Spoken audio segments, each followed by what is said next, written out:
Today I'm going to be presenting on Veils, Virgins, and the Tongues of Men and Angels, Women's Heads in Early Christianity by Mary Rose D'Angelo. So the scholarly argument of this article is that the women of early Christianity are visible to later generations only through the eroticizing veil of the male gaze. So the play on word usage of the veil signifies the thoughts and desires of women being covered and silenced by men through the male gaze. And women could not write about themselves, so it's unclear whether women also viewed their own and other women's heads as sexual organs, since there is no direct access to the meanings of the women. And Christian men's sexualization of the women's heads shows more about the minds of the men than of women because of this.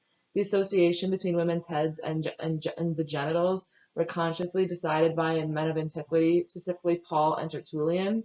They both want women to veil their heads due to the supposed demands of nature, superior status of men over women, and authorizations based off the creation accounts of Genesis. D'Angelo closely analyzes this and the problematic rhetoric the men used.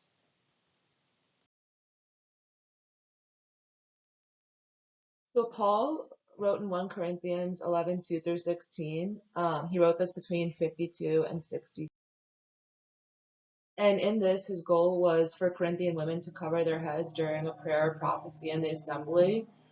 This is evident when he says, "Let her be shorn," or "Let her be covered. Judge for yourselves." Is it proper for a woman to pray to God with her head uncovered? So why women must be veiled? Paul attempts to explain who pray in prophecy and assembly must be veiled. Firstly, he essentially says women are nothing without men. This could be seen in lines 8, 9, and 12 when he declares, "For man is not from woman, but woman is from man. And man was not created on account of the woman, but woman on the account of the man. For as the woman from the man, so also the man through the woman, but all things are from God." And God obviously is a man. So Paul also considered Genesis 1:2 to claim that the woman's creation is derivative and that she is from and for the man, and also that her relation to God is as source is second to the man's. She is the glory of a man who is the image of God, who is the image and glory of God. He further illustrates the superior status of men to women by illustrating the power dynamic between God, men, women, and Christ in line 3 when he asserts, "The head of every man is Christ. The man is the head of every woman, and God is the head of Christ." So in this chain of power, the woman is the head of no one, and D'Angelo notes that she is virtually decapitated, and the commands to be veiled or shorn are introduced with a sort of pun in which the woman's own head and her man/husband seem to be conflated, and a woman who prays without covering her head shames her head/husband. So he also brings up the point of "on the account of angels." So Paul's final phrase, which says "on the account of angels," is problematic because it is his attempt to control women and sexuality, since angels played a large role in the lives of Paul and other Corinthians. Paul wanted the women to wear veils so angels would not be sexually tempted like the sons of God in Genesis. D'Angelo also suggests that Corinthian desire to live like angels is reflected upon their preference for celibacy, and since Paul believed that the state of Corinth had gone beyond what was morally sexual in regards to sex, he wrote this to protect the community against these quote unquote immoralities. And in specific, he feared female sexuality, he feared female sexual morality and the threat it posed to the community. Stemming from this idea that any assertive woman, but especially a sexually assertive woman, is an unnatural and perverted woman, Paul believes that the veil will cover the bareheadedness of women with its sexual overtones to protect Corinthian customs. So Paul's uses of Genesis essentially removes the woman's ability to act and robs her of her role as a source of life, explicitly denying the man is from the woman. There the husband is the head of the wife, who is his flesh, and the woman has become fully decapitated. Um, she's neither a head nor does she have one, which is the point that D'Angelo makes.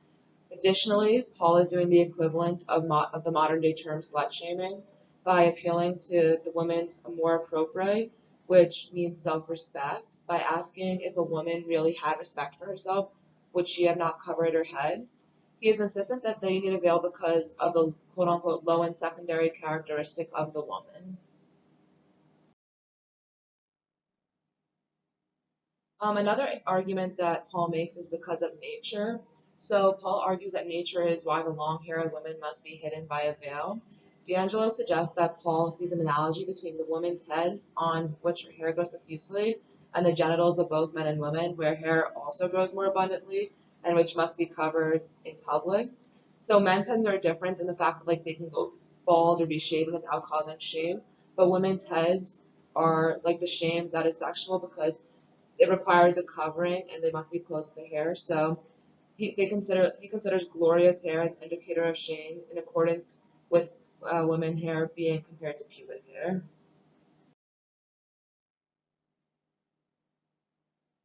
So in feminist theory, the male gaze is the act of depicting women in the visual arts and in literature or in real day life from a masculine heterosexual perspective that presents and represents women as sexual objects for the pleasure of the male viewer. According to Paul, the female head is sexualized by the male gaze, which is the sexual authority in many texts from the first centuries can see this relationship. For example, in Metamorphosis, the male author conveys the public versus private spheres in which women's hair existed through the character Apuleius. In public, he saw the head of hair on women, and in private, he enjoyed them. So this difference between sight and seeing, he compared to hair and to clothing, in the sense that both their functions are to make the body more alluring with its color and like quote unquote luxuriant brilliance. For reasons like this, Paul argued that a woman's head should be covered and reserved only for her husband's gaze, and that the veil is a sign of a woman's dignity, and if a woman did not cover her head, she was considered to be guilty of provoking or inviting the gaze of others. So apparently, the hair on women had such a huge effect on men that they had no control over themselves, and it was the woman's fault. This supports the notion that women were quote unquote asking for it, which is a modern day term that does not go along with movements like such as the Me Too one. D'Angelo declares that if a woman must cover herself and so dissimulate her desire, then the woman who uncovers herself announces her own sexual availability. In so doing, she usurps the male initiative. A woman who bares her head before the assembly both invites and affronts the gaze. So once again, it's arguing that she's asking for it and that by not covering herself, she's inviting that attention. And that part of woman body that is sometimes but not always or partly but not wholly vulnerable to a man's gaze is erotic. So because men find things that they can't necessarily see with their own eyes as erotic, it's the woman's fault. And since the head stands for genitalia in the eyes of Paul, it's up to her to be veiling and covering herself. Like like in Greek wedding rituals, it's called like the special unveiling where the bridegroom removes the veil, and that's when the covered bride's face is removed, and it's like a sign for him to unloosen her girdle, which kind of goes along the same notion about the covering versus uncovering. So Paul also used this as a way to oppress women in leadership positions. So the usage of pray and prophecy demonstrates that women of Corinth share in like leadership positions of assembly, which seems to proceed by the spontaneous experience and sharing of gifts of word and wisdom. So basically, what D'Angelo was saying was that women could ritually affirm their equality to men when they spoke in assembly as a sign of the authority of their prophetic voices. So by physically veiling the women, they are symbolically being silenced, and their prophetic roles are being taken for granted. Which Paul specifically states that the women only need to cover their heads when they pray in prophecy and assembly. So it is evident that he desires to control one of the women in those circumstances of leadership, so that they can be suppressed and that him and other men can rise above. So while we are unsure if Paul ever got what he wanted, there were some contexts that gave evidence of the fact that women were able to resist and reject gender roles attached to being male or female. So next we're going to discuss Tertullian and his piece De Virginibus Velandis, which means that virgins must be veiled. It was written around year 211, and this piece was written as a discourse among the men who Tertullian believed make the decisions. So, like in other words, Tertullian wrote this for the men who control women. He used Paul's writings and Paul's interpreters to justify his own demands. So Tertullian made the connection between sight and sexuality. With his belief that Christians were straying from their morals, he wanted them to cover their virgins. So he notes the danger of the male gaze and the danger of honor and glory. However, he deems that the women are responsible for the virginity being violated by the eyes of the men, and he demands that all women, virgin or not, must cover their heads from the neck down and down her back to make it nearly impossible for someone to look at her face and for her to look at others. He declares that women who want to be unveiled are virgins of men and not of God. He makes the connection between same sexuality by establishing the relationship between the phallus with the eye, or the male sex organ and the male gaze. So therefore, he can make the connection between the virgin's genitals and her head and hair.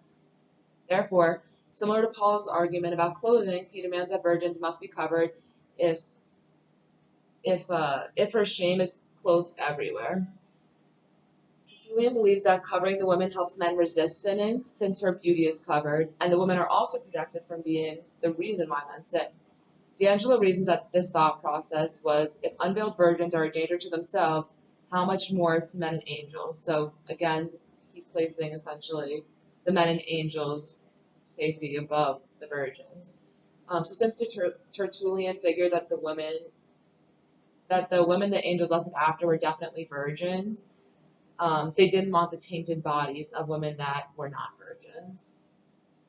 Again, slut shaming women. So there's a double standard between male versus female sexuality in Tertullian's argument. So he did not believe that women could sexualize a man, or if they did, it was the man who just desired it so much. And Tertullian was most upset that the virgins were being honored, since he figured that the public attention, like the honor and glory that I mentioned in the last slide, would make them betray their virginity. And he then instead feels that the men should be honored, since they have to fight their strong sexual desires so much and often, unlike the women who supposedly have no sexual desire. He even says that men who are married should be honored the most, since they essentially know, pretty much what he's saying is how good sex is since they've had it and therefore desire it even more. Julian feels that the discipline does not allow the women the rights to speak in the assembly, teach or baptize, and offer, although he does have some progressive views in the sense that he accepts that women are doing things that he thinks are supposed to be tasks of men, and he also acknowledges the roles of women prophets in the new prophecy. Still, similarly to Paul, he also blames women for inviting the gaze. D'Angelo illustrates his justification with stating, the veil should be invoked as a defense not only against temptation, scandal, envy, but even against what the Gentiles call fascinum, the unhappy result of too much praise and glory, which may come from the envy of the devil, but also may be God's judgment on the proud. Fascinum means the evil eye, cursing mouth. So this was a tool that was used. It was dug up and it was found. They dated to be found around 1st and 3rd century AD. So it's a phallus-shaped charm from Italy to avert the fascium, which is the evil eye / cursing mouth. So this was essentially this article. It signified that we do not hear the voice of the women or the virgins that Paul or Tertullian speak of.